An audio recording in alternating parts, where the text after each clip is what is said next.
December 5th, and I'd like to call this meeting to order. I see we have Mr. Tell, Mr. Davin, Mr. Austin present in the chambers, and online we have Susan Feith, and I'm not sure whose phone number that is. Is that Ben? Yeah, this is Ben Goodrow. Okay, thank you. I wasn't sure about the phone number. So we have a quorum for the meeting. Our first item is approval of the report from the November 7th Plan Commission meeting. What are your wishes? I'll make a motion to approve. So we have a motion I'll second. and a second to approve. We have a motion by Davin, seconded by Austin to approve the November 7th Plan Commission meeting. Any discussion? Seeing none, all in favor say aye. Aye. Aye. Aye. And does anybody oppose? That motion carries. We're on to item 2, Vanderwall and Associates, Wisconsin Rapids Recovery and Redevelopment Plan Update and Progress Report. Mr. Kearns. Thank you. So a progress report was not provided as part of the packet, but I do want to note that the recovery, the economic recovery portion of the plan is in its draft form. The steering committee met last week to review it and provide some comment and feedback.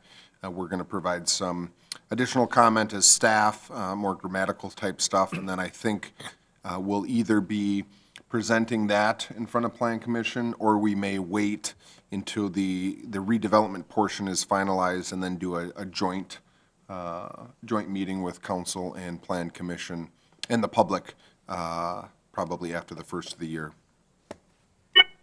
Thank you. Does anyone have any questions for Kyle? All right, moving on to item 3, City of Wisconsin Rapids 22-001275. Public hearing and action on a request from the City of Wisconsin Rapids to amend Chapter 11 zoning ordinance of the revised municipal code, specifically related to surface of off-street parking and use of gravel in certain land uses, including parkland, and other natural resource type uses.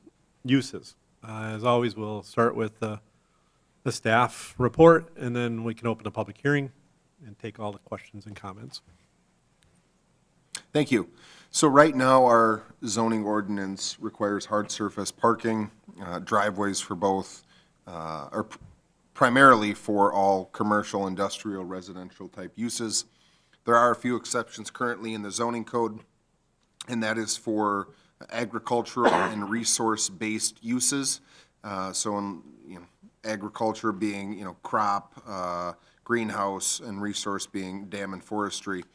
There are a few other uses that are listed elsewhere in the use table of the zoning code that we feel as though fit within that overall context, again with, natural resource type uses. And so we're requesting that these uses be identified, but moreover that an exception process exists for Plan Commission to grant that exception rather than a simple staff review for those uses. And again, we find that it's fitting for the following, which are campgrounds, group recreation camps, commercial stables, outdoor entertainment, community gardens, parks, recreation trail, and composting facility. There may be some others within the code, and if there are other thoughts that you guys have, we can certainly try to address those as they come up. But again, we recognize that many of these uses exist at the periphery of the city or on larger lots or in aesthetic, green areas, and so we recognize that it may be beneficial for the use to permit the gravel parking lots and driveways for these type of uses. So again, we would recommend that the proposed ordinance be amended to incorporate these and create that special exception process. I do want to note that there are 3 standards that we are recommending for gravel. Standard A is so that any gravel driveway is technically 10 feet back so that gravel doesn't wash into the right-of-way and into any storm and gutter that exists within the right-of-way. So you would technically, if you had a driveway apron, still have to concrete that apron and then provide another 10 feet of either concrete, asphalt, or another hard surface before the gravel could start. We also feel as though a containment barrier, some sort of edging around the parking lot is appropriate to prevent that gravel from seeping out and from the gravel parking areas to get bigger and bigger and bigger over time. And then lastly, that it's 4 inches thick, or really that it's professionally installed and people aren't just, putting in gravel over the top of grass surfaces and now we have uneven gravel. We obviously want it to be professionally installed so that it exists for, or so the longevity of the gravel exists. So with that being said, I'd be happy to answer any questions or feedback from you guys. So I do have a question, but I'll wait till after the public hearing. All right, I'm not sure who wants to speak in favor or against with everybody here, but, so we will call for the first time for anybody that wishes to speak in favor of this or ordinance change. I'll call for a second time if there's anybody that wishes to speak in favor of the amending Chapter 11. And for a third time, and final time, if there's anybody that wishes to speak in favor. Now, I guess if anybody would wish to speak against this request, I'll call for a second time. Does anybody wish to speak against the request? And for a third and final time, does anybody wish to speak against the request? With that, I'll close the public hearing. I forgot to say what time we started, but at 4:07 we can close it. My question is, and I guess it just kind of dawned on me, but technically by our zoning ordinance, our compost site should have asphalt surface? Kyle? So there are hundreds of uses, established uses within the city that do not meet these standards. And that's likely because of the ordinance changes that have occurred over time. Oh. So anytime you have existing gravel, you can maintain that existing gravel. For example, vehicles create ruts, the freeze and thaw creates unevenness. So you could, regrade and you could fill in gravel ruts. You couldn't expand gravel and you couldn't put new gravel down for new development unless it's identified as part of the existing code or this proposed amendment.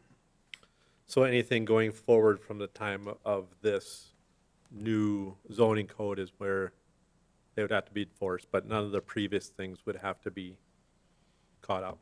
Correct. Unless they made a change. They're considered a non-conforming type of improvement, and they're allowed to exist but not expand or grow. Yeah, and I guess I personally think there are such as items on this list that, it makes sense that it's more rustic, it's more suited for those type of activities, and I do not oppose, some of those situations. And I think I was talking to Kyle earlier today, and I'll say that, at some point, hopefully in the future here, there'll be a further discussion into maybe residential areas, like a gravel pad next to your garage so you can park your camper. Some things that you can't currently do, which I personally think makes sense. And I know I've heard other complaints about that, but we're only dealing with this aspect tonight. But I look forward to a future discussion on that expansion into a residential. Anyone else have any? Go ahead, Mr. Ross. Just one comment here, and that's the containment barrier or edging. If you think about like a campground scenario where somebody putting in a road or a path from A to B, it's not common in my experience to be putting in an edging in those circumstances. I would be a little concerned, if somebody's trying to do, a good amount of graveling, to have to install that could be a pretty good added cost. What are your concerns as far as, I know you stated maybe potential growth of the gravel due to maybe snow removal or things like that. Is that really the only concern there, or is there more to the story than that? No, I think you bring up a valid point, especially when it comes to snow removal at all. If you have a barrier at grade, I think the gravel can still overtop that barrier. But if you have, a 4-foot timber, it's going to probably impede snow removal. But again, you've got asphalt parking lots that have a 6-foot curb or wheel stops that also impede snow removal. So I think you can certainly work around it. The biggest concern that I would have, if there's no sort of containment, is that a lot of times if you have gravel and it becomes full, people will start parking next to the gravel on the grass. And then when the owner comes in to maintain that space, now all of a sudden what used to be grass now becomes gravel, and it slowly develops over time. And because we don't, have a large enforcing capability to ensure that gravel parking lots aren't expanding over time, I'd want to make sure that there's some sort of containment in place to prevent that from happening. And again, to maintain the aesthetic too. If you have a containment, typically you're defining the space for parking, and hopefully, right, cars will acknowledge that, or vehicles will acknowledge that, and you won't have parking on grass that then becomes mud and full of ruts and stuff. Thank you. I agree with Mr. Austin, though, because what are you going to use as containment? Because I think you already highlighted the limitations to that containment. It's going to go over the top, so you're going to have to now dig it up and pull it back. Or if you have raised timber, obviously it's not going to survive a snowplow, I wouldn't think, unless you have giant stakes going in the ground. So I do see that, and I agree with Mr. Austin that, how much of a necessity is that really in the long run? Either of you gentlemen have anything? I just had a question. Mhm. I guess, is this coming from a project, or I guess just a review of the code? Is there something new or I guess just how it came up? Yeah, so I think the impetus for this is that, we're constantly receiving requests both for residential and commercial industrial type uses. And there are some that are unique that may not warrant or might seem fitting to allow them to have some sort of gravel or crushed granite. And it's very common in any city you go to. For example, previously in Stevens Point, we did something very similar to this and also allowed residential driveways to be gravel. We required an additional standard where you needed a grid system or underlayment to prevent the gravel from expanding. So it was basically like an egg carton thing, 4 inches thick, that was required as part of the gravel. At that point, though, you get from a cost standpoint, there really isn't a cost savings, because the cost for that grid material, the edging and everything might be similar to what asphalt would be. Versus, I think, outside of a residential or commercial setting where you have, you're in more of a natural setting and a green setting, I think there's more benefit to allow gravel or crushed granite in those settings than an asphalt surface. So I think that's why we've primarily focused on those agricultural resource based type uses for this amendment, and possibly may come back in the future to look at what we can do in residential areas or industrial or commercial areas that are concerning also. Okay, thank you. And then just one more question about the outdoor entertainment. I guess what would that clarify? I guess what's could it be if somebody built a facility for like a rafters or something like that, that's entertainment, but you're gonna have lots of people there? Is that kind of a gravel, or where's that line?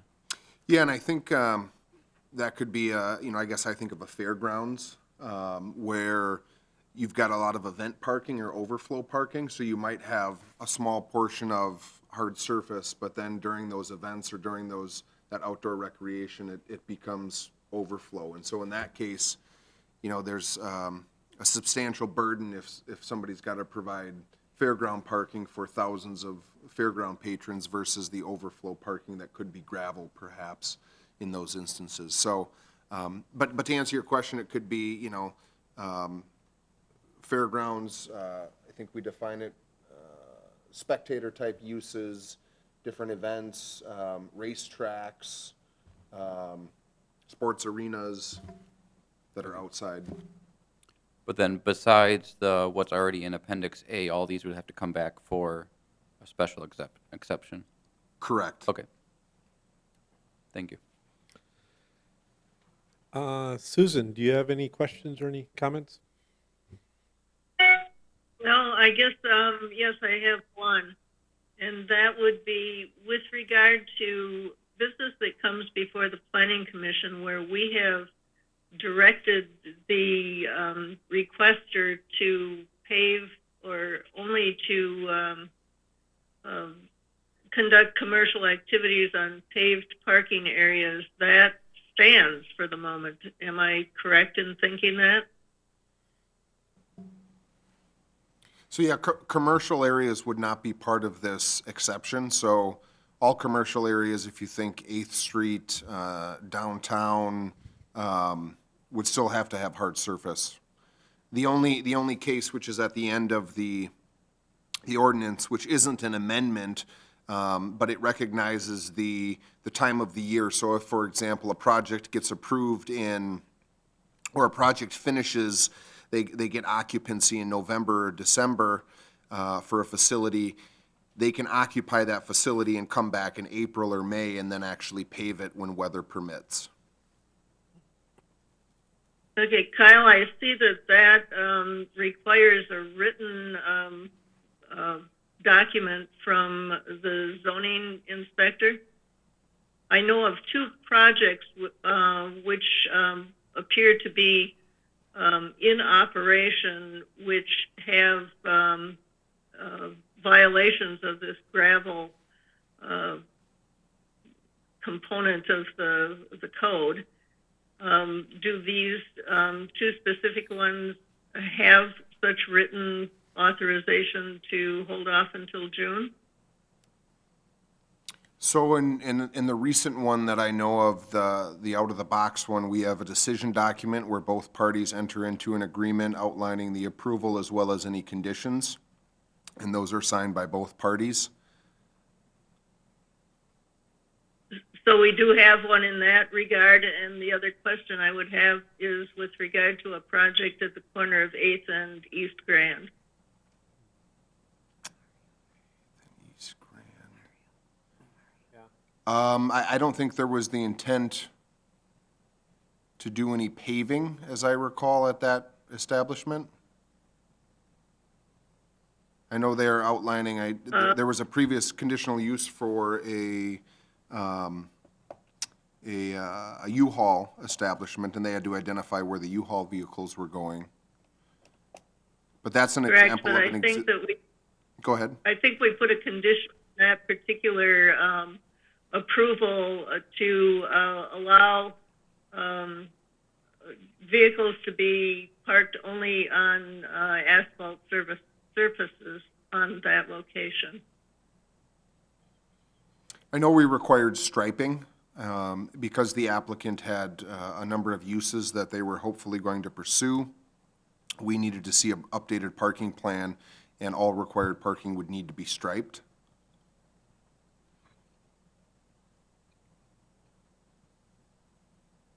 Okay, thank you. Ben, You're welcome. do you have any questions or comments? Yeah, I'm just reading through some of the blue highlighted lettering here. This is basically amending Chapter 11 of the zoning.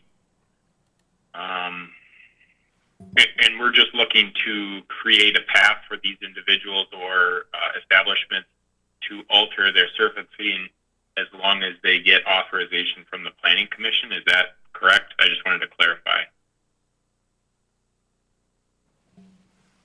Yeah, so there's a handful of uses that are bulleted above the blue portion of the staff memo that could submit a special exception request to the Plan Commission in order to pursue gravel parking lots and driveways.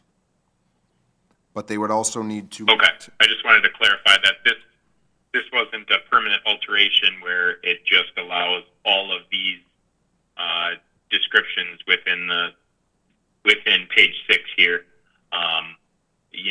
automatic approval of. They're looking to potentially submit for approval and authorized by the commission and city to pursue an alternative option for pavement. Correct. For example, if there was a community garden, if there was a community garden in a downtown setting, I don't necessarily think it would be appropriate for the permission of gravel in that setting. However, if there was, a community garden on the periphery of the city, on a large 5 or 10 acre lot, perhaps that would warrant gravel, again, depending on the intensity of the use as well. Okay, yeah, thanks for clarifying. So I guess what I'm taking is there is some subjectivity to it. It's not a open permission to pursue gravel in all of these cases. Correct, and the Plan Commission would have the discretion to approve or deny those types of requests. And then obviously the 3 conditions would need to be met as well, unless, of course, there's action tonight to remove one or all of those conditions.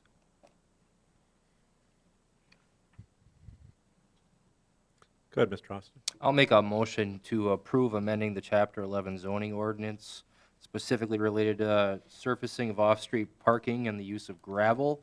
But I would like to exclude item B of the list of standards. I'll second that. Blazer seconded it.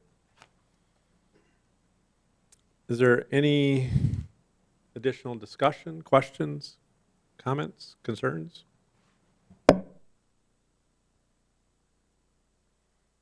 Okay, seeing none, all in favor say aye. Aye. Aye. I And any opposed? That motion carried. And I think Kyle, you brought up a good point, though, we have to look at industrial use also. While I was sitting here, I was thinking like a large trailer lot for a trucking business. The cost to asphalt something like that to be a trailer lot, I think it's a huge burden on a business trying to start out or a business that wants to expand there. But I think continuing this process, I'd appreciate it as you go forth and look at things for industrial uses and residential uses. Noted, we can do some reviews and maybe bring something back incrementally regarding both of those. Yep, I think incrementally it would work well. All right, we are on to item 4, which is adjournment. We Second. have a motion by Lee, second by Eric. All in favor say aye. Aye. Aye. Anybody opposed? Aye. Thank you. Anybody opposed? That motion carried. Thank you. Everybody have a good holiday, and we'll see you next year.